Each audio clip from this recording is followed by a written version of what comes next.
സൂര്യ എന്തോ സെബാൻ ചേട്ടാ അല്ല മുകുന്ദ ചേട്ടാ സുമിത്ര വിളിക്കുന്നല്ലേ സെബാൻ ചേട്ടാ സൂര്യ വിളിക്കുന്നു.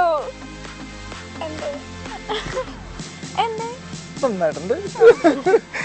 എന്താ സംഭവം? അല്ല ഒന്നുമില്ല, ഞാൻ വെറുതെ എന്തെങ്കിലും പറയണേ. അങ്ങനെ പറഞ്ഞാണല്ലേ? അപ്പൊ കുഴപ്പമില്ല, ക്ഷമിപ്പിക്കട്ടെ. എന്തിനാ കറിയണ്ട പറഞ്ഞോളൂ. എന്താ സങ്കടം? വേണ്ട എന്നോട് പറയൂ. വേണ്ട. എടാ നമ്മുടെ സൽമാൻ ഖാൻ ഇല്ലേ, പുള്ളിക്കാരന്റെ മസിലൊക്കെ ഫേക്ക് മസിലാണെന്ന്. ആര് പറഞ്ഞു? ഫേക്ക് മസിൽ അവനെ വിളിച്ചോണ്ടോ? ഫേക്ക് മസിൽ നിന്ന് എന്ത് സാധനം? അത് ഈ പച്ചക്കറി മാർക്കറ്റിൽ മേടിക്കുന്ന സാധനം. എന്തോ സാധനം? ഫേക്ക് മസിൽ എന്തിട്ടാണ്? ഇപ്പൊ നിനക്ക് നീ കുറച്ച് എന്ത് പറയാ, ഫേക്ക് മസിൽ എന്ന് പറഞ്ഞാൽ ഫേക്ക് മസിൽ ഞാൻ പറഞ്ഞുതരാം. ഫേക്ക് മസിൽ എന്ന് പറഞ്ഞാൽ നമ്മള് വിഷ്വൽ ഇഫക്റ്റ് വഴി ഉണ്ടാക്കിയെടുക്കുന്നത്. അല്ല സാധാരണ രീതിയിൽ വയറുണ്ടാവും, പക്ഷെ വിഷ്വൽ എഫക്റ്റ് വഴി വയറൊക്കെ ഒട്ടിച്ച് നമുക്ക് മലയാള സിനിമയിൽ അങ്ങനെ ചെയ്തൂടെ? പക്ഷെ അത്രയും കാശ് മുടക്കാൻ നമ്മുടെ പ്രൊഡ്യൂസേഴ്സ് റെഡി ആവില്ല. ഓക്കെ, ഇപ്പോഴാണ് സൂര്യ നമുക്ക് വിവരം വെച്ചത്. എന്തായാലും ഇത് വേറെ ആരെ കുറിച്ച് നമ്മുടെ സൽമാൻ ഖാൻ നമ്മൾ ചതിക്കൂല, നമ്മള് എന്താ പറയാ, ക്ഷമിക്കോ ഒരിക്കലും ക്ഷമിക്കില്ല. കാരണം ആദ്യമായിട്ട് ഈ 6 പാക്കും 4 പാക്കും 5 പാക്കും 8 പാക്കും ഒക്കെ കൊണ്ടുവന്ന ആരാണ്? നമ്മുടെ സ്വന്തം സൽമാൻ ഭായി. ഒരിക്കലും ഇല്ല. ഇത് സംഭവം എന്താണെന്നറിയോ, ഒരു വിഷ്വൽ മീഡിയ ഇങ്ങനെ വിഷ്വൽ എഫക്റ്റ് ചെയ്യുന്ന ഒരു ആൾക്കാർ അവരുടെ കുറച്ച് വർക്കുകൾ യൂട്യൂബിലേക്ക് അപ്ലോഡ് ചെയ്തു. ഇതിനകത്ത് കഷ്ടകാലത്തിന് സൽമാൻ ഖാന്റെ എഗ് ദ ടൈഗറിന്റെ കുറച്ച് വിഷ്വൽസ് ഉണ്ട്. അതിനകത്ത് സൽമാൻ ഖാന്റെ ഇത് സംഭവം ചെയ്തിരിക്കുന്നത് എന്ന് വെച്ചാൽ ഫേക്ക് ആയിട്ട് എഫക്ട് ചെയ്തിരിക്കുന്ന സംഭവം വന്നു, പ്രശ്നം ഉണ്ടായി, അവരത് എടുത്തു മാറ്റി എന്നൊക്കെ പറയുന്നു. സാധനങ്ങൾ അത് സ്ക്രീൻഷോട്ട് എടുത്ത് പണി കൊടുക്കാൻ വേണ്ടി യൂട്യൂബിൽ പിന്നെ അപ്ലോഡ് ചെയ്യുന്നുണ്ട്. പക്ഷെ ഇതൊന്നും സത്യമല്ല. ഇതൊക്കെ നമുക്ക് ആർക്കും സൽമാൻ ഖാന്റെ ഒരു വീഡിയോ കിട്ടി കഴിഞ്ഞാൽ നമുക്ക് തന്നെ ചെയ്യാവുന്ന കാര്യങ്ങളുണ്ട്. വിഷ്വൽ എഫക്റ്റിൽ ഇതൊന്നും വലിയ കാര്യമൊന്നുമല്ല. പക്ഷെ സൽമാൻ ഖാൻ ഞാൻ എന്തൊക്കെ പറഞ്ഞാലും പുള്ളിക്കാരൻ തൊഴുന്നു. കാരണം ഞാൻ അന്ന് കാണുമ്പോഴും എന്ന് കാണുമ്പോഴും ഒരേപോലെ സത്യമായിട്ടും. സൂര്യ ജനിക്കുന്നതിന് മുമ്പ് കണ്ടപ്പോഴും ഇപ്പൊ ജനിച്ച് ഇത്രയും പ്രായമായിട്ട് കണ്ടപ്പോഴും ഇപ്പൊ ഒരേപോലെയുള്ളത് അല്ലേ?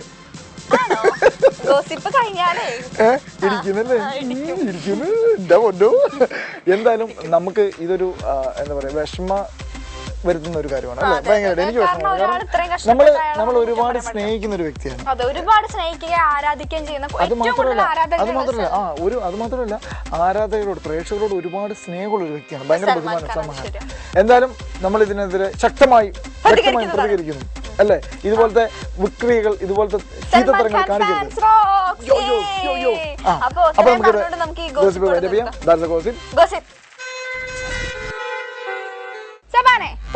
അടുത്ത എപ്പിസോഡിൽ നീ ഇവിടെ ബോക്സർ ഇട്ട് വന്ന് നിന്നിട്ടില്ലെങ്കിൽ ഞെക്കിക്കൊല്ലും പറഞ്ഞു. ബോക്സറെ എന്നിട്ട് വേണം പറയാൻ. വേറെ കുറച്ച് ആൾക്കാർ ഇട്ട് കഴിയുമ്പോ ആഹാ ഞാനൊക്കെ ഇട്ട് വന്നു അത് പറ്റൂല. എന്താ ഞാൻ ബോക്സർ ഇട്ട കുഴപ്പം? ഭാഗത്തിന് മാത്രം ബോക്സ് ഇടാൻ പറ്റുള്ളൂ. ഞാനിട്ട് എന്താ കുഴപ്പം? ഞാൻ പറഞ്ഞു നീ ഇടണ്ട. നീ ചുള്ളനല്ലേ? നീ ഇട്ട് കഴിഞ്ഞ എന്താ ലുക്ക്? നീ ഫാദിന്റെ അത്ര തന്നെ ഉണ്ട്. കൊച്ചു ഫാദല്ലേ? ആണോ? അടുത്ത ആഴ്ച നിങ്ങളെല്ലാം ഞെട്ടിച്ചോണ്ട് ഞാൻ ബോക്സ് ഇട്ട് വരുന്നതായിരിക്കും. ഞാൻ വെറുതെ പറഞ്ഞതല്ലേ. നീ എന്തിനൊക്കെ സീരിയസ് ആയിട്ട് എടുക്കുന്നത്? ഇപ്പൊ എന്താ പ്രശ്നം? ഇപ്പൊ നമ്മുടെ ഫഹദ് ബോക്സർ ഒക്കെ പുതിയ മണിരത്നം മൂവിയിൽ കണ്ടിട്ടുണ്ടോ? ഒരു ബ്രൗൺ കളർ ബോക്സർ ആണല്ലോ ട്രെയിലറിലൊക്കെ കാണിക്കുന്നത്. അതാണ് ഞാനും ചിന്തിച്ചു. എന്താ പറയോ, തലയൊന്നുമില്ല, ബോക്സർ മാത്രം എടുത്താൽ മതി. ഒരു ബ്ലൂ ബോക്സർ അല്ലേ? ബ്രൗൺ ആണോ? എന്തായാലും സംഭവം എന്നറിയോ, ഈ ബ്രൗൺ ബോക്സറോട് ഭഗത്തിന് ഭയങ്കര സ്നേഹമാണെന്ന് തോന്നുന്നു. കാരണം 22 ഫീമെയിൽ കോട്ടത്തിനകത്തുണ്ട്, ഡയമണ്ട് നെക്ലേസിനകത്തുണ്ട്, ചാപ്പാക്കുരിശിനകത്തുണ്ട്. ഈ ബോക്സറും കൊണ്ട് ഒരു ബഹളമാണ്. പക്ഷെ വേറെ കാര്യമുണ്ടോ, ഭഗത് മാത്രം ബോക്സർ ഇട്ടാലേ എല്ലാവർക്കും ഇഷ്ടപ്പെടുള്ളൂ. വേറെ പലരും ഇട്ട് ഒരു ശ്രമമൊക്കെ നടത്തി നോക്കിയതാണ് പാളി. ആണല്ലേ? അടുത്ത ആഴ്ച ഞാൻ ഇട്ട് കഴിയുമ്പോഴും സൂര്യ ഇങ്ങനെ തന്നെ പറയും ഭയങ്കര രസമായിട്ടുള്ളത്. എന്തായാലും മണിരത്നം എന്ന് പറഞ്ഞ പടത്തിന്റെ അടുത്ത ബോക്സറുമായിട്ട് നമ്മുടെ സ്വന്തം ഭഗത് വരികയാണ് അല്ലേ? എന്തായാലും നമുക്ക് പ്രതീക്ഷിക്കാം. മണിരത്നം അടുത്ത ദിവസം എന്തായാലും നമുക്ക് വെയിറ്റ് ചെയ്ത് നിൽക്കാം ഭഗത്തിന്റെ അടിപൊളി ബോക്സർ പെർഫോമൻസിന് വേണ്ടി അല്ലേ? കാത്തിരിക്കാം. അപ്പം നമുക്ക് ഈ ഗോസിലൂടെ വേണ്ടി ചെയ്യാൻ തരച്ച നമ്മുടെ IT സെറിൽ സുരേഷ് ഗോപി ഇല്ലെന്ന്. അത് നീ എന്നെ ചിരിപ്പിക്കല്ലേ? കഴിഞ്ഞ ദിവസം ഫേസ്ബുക്കിൽ കണ്ടൊരു സംഭവമാണ്. സുരേഷ് ഗോപിനെ കണ്ടുപിടിച്ചതെന്ന് പറഞ്ഞുകൊണ്ട് വലിയൊരു ഫോട്ടോയ്ക്കകത്ത് ഇങ്ങോട്ടും നമ്മുടെ വിക്രം ചവിട്ടിയിടുന്ന ഒരു സീനുണ്ട് ഒരാള്. അതിന്റെ അവിടെ ഒരു വട്ടം ഇതാന്ന് തോന്നുന്നു സുരേഷ് ഗോപിന്ന്. എന്തായാലും സുരേഷ് ഗോപി ഒരിക്കലും നമ്മൾ കളിയാക്കാൻ സമ്മതിക്കില്ല. ബിക്കോസ് നമ്മുടെ സ്വന്തം നടനാണ്. അത് മാത്രമല്ല എടാ വേറെ കാര്യം എന്നറിയോ, ഇതിന്റെ ടീച്ചർ ഇറങ്ങിയിട്ട് 12 മണിക്കൂർ കൊണ്ട് 10 ലക്ഷം പേരാണ് ഇത് കണ്ടത്. അത് മാത്രം വേറെ കാര്യമുണ്ട്. സുരേഷ് ഗോപി പറഞ്ഞ എന്താണെന്ന് അറിയോ, മെയിൻ വില്ലനാണ് എന്നാണ് സുരേഷ് ഗോപി പറഞ്ഞത്. എന്തായാലും വികൃത രൂപമായിട്ടും അങ്ങനെ കുള്ളനായിട്ടും അങ്ങനെ കുറെ സംഭവങ്ങൾ എന്തായാലും നമ്മുടെ കാണാനില്ല. അതാണ് സത്യം ടീച്ചറിൽ. ഇനിയിപ്പോ ചിലപ്പോ എന്താണെന്നറിയോ, ഒരു മൂവിയിൽ മെയിൻ വില്ലനാണ് ആള്. അങ്ങനെയാണ് പറഞ്ഞത്. എന്തായാലും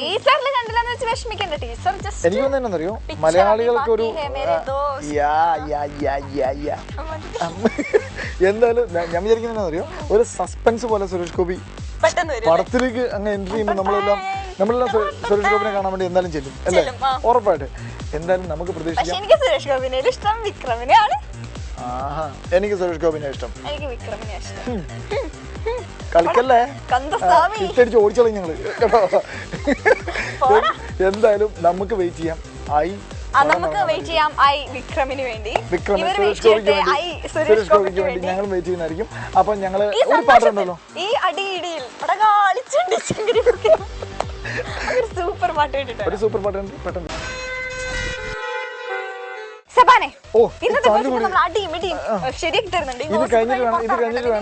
ഇത് കഴിഞ്ഞിട്ട് കൊലപാതക കുറ്റം ഞാൻ ഏറ്റെടുക്കും. ഇവിടെ വിയൂര് കണ്ണൂരിൽ നിന്ന് ഞങ്ങൾക്ക് ഒരു വിഷയമല്ല കേട്ടാ. നീ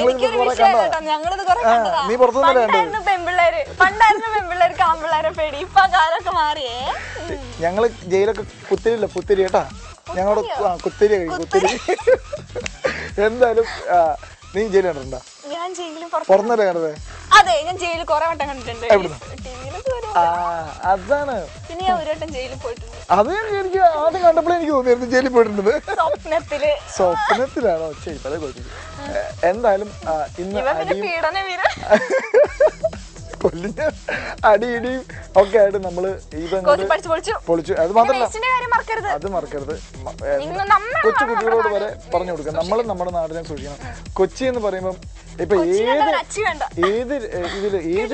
സത്യം കൊച്ചിയിൽ വന്നു പോകുന്ന ഒരു വ്യക്തി പുറമേ ചെന്ന് പറയുന്ന കൊച്ചിയൊക്കെ അടിപൊളിയാണ്, പക്ഷെ കൊച്ചിയിലെ ആൾക്കാർ നമ്മക്കാണ് മോശം. ഇത് മാത്രമേ ഉള്ളൂ പ്രശ്നം. ഞാനൊക്കെ കൊച്ചിനെ കുറിച്ച് എപ്പോഴും കേട്ട് കൊച്ചിയിൽ കൊതുകുണ്ട്, കൊച്ചിയിൽ വേസ്റ്റ് ഉണ്ടെന്ന്. എന്തായാലും ഇത് പെട്ടെന്ന് തന്നെ മാറാൻ നിങ്ങൾ എല്ലാവരും നന്നായിട്ട് ശ്രമിക്കുക. അപ്പൊ ഞങ്ങള് ഇന്ന് യാത്ര പറയാം. ഞങ്ങൾക്ക് വിഷമമുണ്ട്. അടുത്ത ആഴ്ച ഞങ്ങൾ ഒരാളെ കാണും. ഇവിടെ ഞാൻ കൊല്ലും എന്തായാലും. നിങ്ങൾക്ക് ഞാൻ സ്വാതന്ത്ര്യം നേടിത്തരും. എന്തായാലും നമുക്ക് ഈ ഗോസിപ്പിനോട് യാത്ര പോയി ഞങ്ങൾ പോവാണ്. അടുത്ത ആഴ്ച നമുക്ക് വീണ്ടും കാണാം. ഉണ്ടല്ലേ? അപ്പൊ ഇത് കഴിഞ്ഞിട്ട് കരഞ്ഞു കേട്ടോ. അപ്പം നമുക്ക് അടുത്ത ആഴ്ച വീണ്ടും കാണാം. അതുവരെയും ബൈ ബൈ.